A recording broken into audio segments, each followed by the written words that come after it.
नमस्ते, मेरा नाम है श्राव्या कुलकर्णी और मैं आपका स्वागत करती हूँ स्टार टॉक लाइव स्टूडियो से। प्रणाम। आज की खास बात है, आपको बताते हुए बड़ी खुशी हो रही है कि आज स्टार टॉक समाचार, जो कि पिछले साल की एक न्यूज़पेपर हुआ करती थी, आज उनके साथ लेकर आई हैं स्टार टॉक लाइव। हमारा स्टार टॉक की तरफ से आपका बहुत बहुत स्वागत है। आज हमारे साथ हैं स्टार टॉक के डायरेक्टर रजनी भार्गवा। देखिए उनका क्या कहना है।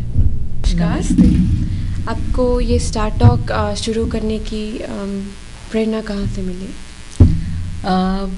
सबसे पहले मैं ये कहना चाहूँगी कि इसके लिए स्टार टॉक के बारे में थोड़ा बहुत यहाँ सुना हुआ था, क्योंकि वेस्ट विंडसर प्लेन्सबरो स्कूल में यहाँ पर चाइनीज़ स्टार टॉक प्रोग्राम होता था और मुझे इनका ये कॉन्सेप्ट बहुत अच्छा लगता था कि इमर्जन प्रोग्राम जिसको हम कहते हैं कि आप भाषा में बिल्कुल ही डूब जाइए, तो उठते बैठते सब समय आप वही भाषा बोल रहे हैं, वही भाषा सीख रहे हैं।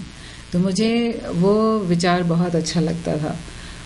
तो संयोग से कह लीजिए या कुछ भी, और मैंने वहाँ NYU में उस समय एक टीचर ट्रेनिंग प्रोग्राम का वो निकला था, ऐड निकला था, और उसमें वो चाह रहे थे कि जितने भी टीचर्स हैं उनको ट्रेन करें सिखाने के लिए कि क्लासेस में यहाँ कैसे पढ़ाया जाता है।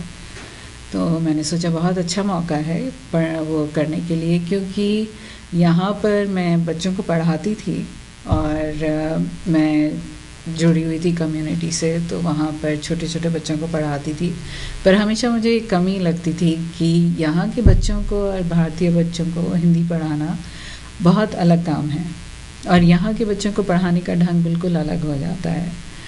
तो मैं ये तरीका सीखना चाहती थी, तो इसी वजह से मैंने NYU में सोचा कि वहाँ पे जाके मैं ये हिंदी भाषा की जो ट्रेनिंग है पढ़ाने की वो लूँ। तो मैंने वो वहाँ पर ली, और उसके बाद फिर दिमाग में आया कि जब यहाँ पर चाइनीज़ स्टार टॉक प्रोग्राम होता है तो हिंदी क्यों नहीं। तो फिर इधर कुछ लोगों से, क्योंकि मैं PTA में बहुत अग्रसर रहती थी, तो थोड़े बहुत लोगों को जानती थी, और उन्हीं के सहारे फिर मैंने ये बात छेड़ी कि अगर हम यहाँ पर स्टार्टअप प्रोग्राम करें तो कैसा रहेगा। तो उन्होंने भी मेरा साथ दिया और इसी से ये सिलसिला फिर शुरू हुआ। आप कितने साल से हम स्टार टॉक के साथ रही हैं? यानी आप कितने साल से स्टार टॉक में हिंदी सिखा रही हैं? तीसरा साल है। तीसरा साल है। और पहले साल ट्रेनिंग की थी, और उसी के बाद फिर मैंने यहाँ स्कूल के लिए अप्लाई कर दिया था। तो मुझे अब करते हुए यहाँ ये तीसरा साल है। आपने पहले बताया था कि भारत में बच्चों को सिखाने में और यहाँ के बच्चों को सिखाने में काफ़ी अंतर रही है, तो आप कैसे अंतर है, किस तरह के अंतर है? सबसे बड़ा अंतर तो ये है कि भारत में जब हम बच्चों को सिखाते हैं तो बच्चे जो हैं घर में बोलते हैं, और मतलब आसपास भी उनके सब, जहाँ पर अगर जैसे उत्तर भारत से हैं तो ज़्यादातर लोग हिंदी बोलते हैं, हिंदी फिल्में देखते हैं, घर में परिवार में, बाहर जाते हैं बाज़ार में तो लोगों से मिलते हैं, हिंदी भाषा उनके मन में रची बसी है। पर जो यहाँ के बच्चे हैं, तो अगर आप दक्षिण भारत से भी दिल्ली में रहने आएँ तो आपको एक तरह से ज़बरदस्ती वो सीखनी पड़ती है वो वाली भाषा, और ज़बरदस्ती भी कह लीजिए, पर एक ज़रूरत भी हो जाती है, तो वो आपको सीखनी ही सीखनी है। तो जब बच्चे स्कूल आते हैं तो उन्होंने बहुत कुछ सीखा हुआ होता है पहले से ही और सब कुछ जानते हैं। तो जब वो क्लास में आते हैं तो टीचर को उनको बस ग्रामर सिखाने की ज़रूरत है, उनको ये मतलब बताने की ज़रूरत नहीं है कि आप मतलब किस तरह से बोलें, क्या करें। यहाँ के बच्चों को उस चीज़ की ज़रूरत नहीं पड़ती है, मतलब उस चीज़ की कि उनको सिर्फ ग्रामर ही सिखाई जाए। उनको एक वो भी सिखाना होता है कि किस तरह से बोलते हैं, किस तरह से शब्दों का उच्चारण होता है। तो जो पूरी शैली है सिखाने की वो बदल जाती है। तो इसी वजह से दोनों में काफ़ी अंतर है। तो यहाँ के बच्चे जो हैं कई बार उनको सुनी हुई होती है भाषा, पर जब आते हैं तो बोल नहीं पाते हैं। और जो बचपन में जिस तरह से माता पिता जो सिखाते हैं वो कुछ रह जाती है, पर जैसे जैसे बड़े होते जाते हैं एक तरह से अपनी भाषा से दूर होते जाते हैं, जब तक कि आप घर में निरंतर उसको बोलते नहीं रहे हैं। तो इसीलिए मैं सोचती हूँ कि यहाँ पर जो बच्चे आते हैं उनकी अलग ज़रूरत होती है और जो भारत में जो बच्चे हैं उनकी अलग ज़रूरत है। यानी आपको कोई तकलीफ़ें हुई हैं जैसे क्योंकि जैसा आपने बताया था कि भारत की जो संस्कृति होती है, जो हर तरफ उनको अपनी भाषा दिखाई देती है, यहाँ उनको उतनी फैसिलिटी नहीं होती है। तो आपने कोई कठिनाइयाँ देखी हैं बच्चों को सिखाने में? क्योंकि जो छोटी सी बातें आपको समझ में आती है क्योंकि आप वहाँ पली बड़ी हैं, जो उनको समझ में शायद नहीं आई। हाँ बिल्कुल, बहुत सारी चीज़ें हैं कि जैसे एक बहुत आम सी चीज़ थी, पर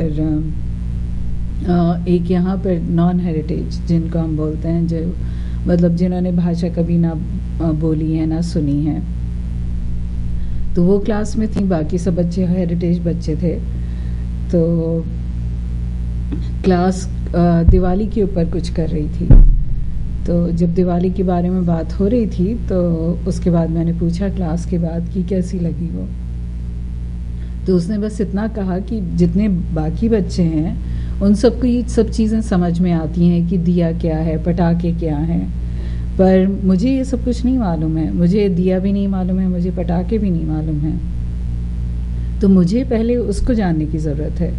बल्कि जिस तरह से तुम हो और मतलब और भी बच्चे हैं क्लास में और जिन्होंने भाषा मतलब या संस्कृति से परिचित हैं, तो उनको ये सब बताने की ज़रूरत नहीं है कि दिया क्या है, पटाखे क्या हैं। तो छोटी सी चीज़ है पर ये बहुत मायने रखती है, क्योंकि बच्चों को जब आप सिखा रहे हैं तो आपको ये भी अंतर देखना पड़ता है कि किसने बिल्कुल बोली नहीं सुनी है और किसने सुनी हुई है, तो उसमें भी सिखाने में बहुत फ़र्क पड़ जाता है। यानी छोटी सी छोटी बातों से शुरुआत करके और बड़ी हाँ चीज़ों पे पहुँचते हैं। और आपने बताया था कि आप NYU में पढ़ाती हैं। क्या अंतर होता है जब आप यहाँ के बच्चों को पढ़ाती हैं और NYU में?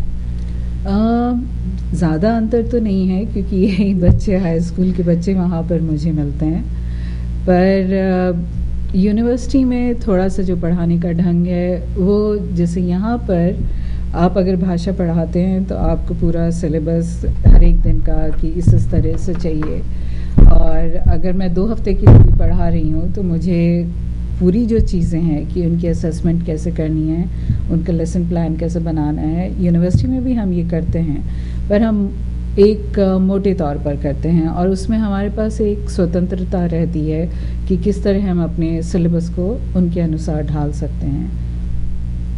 स्कूल में वो नहीं है। स्कूल में सब एक ढर्रे से ही चलता है और उसी से मतलब उसी में आपको अपना सब कुछ फिट करना पड़ता है, इस तरह से।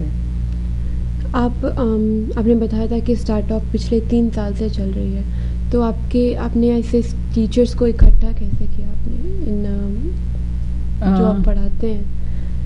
तो क्योंकि बहुत सारे टीचर्स बहुत सारे जगहों से आते हैं, तो आपने उन्हें मिलाया कैसे बच्चों को पढ़ाने के लिए?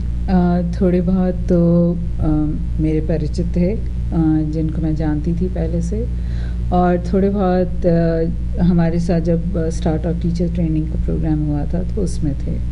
तो मुझे लगा कि जो मुझे पसंद आए और जिनको पढ़ाने का ढंग मुझे अच्छा लगता है, तो मैंने फिर उनसे पूछा, और अब जो भी है प्रोग्राम आपके सामने है, तो सबके सहयोग से ही ये प्रोग्राम चल रहा है। पिछले साल आपने हमारे जो एडमिशन्स के अलाउड थे,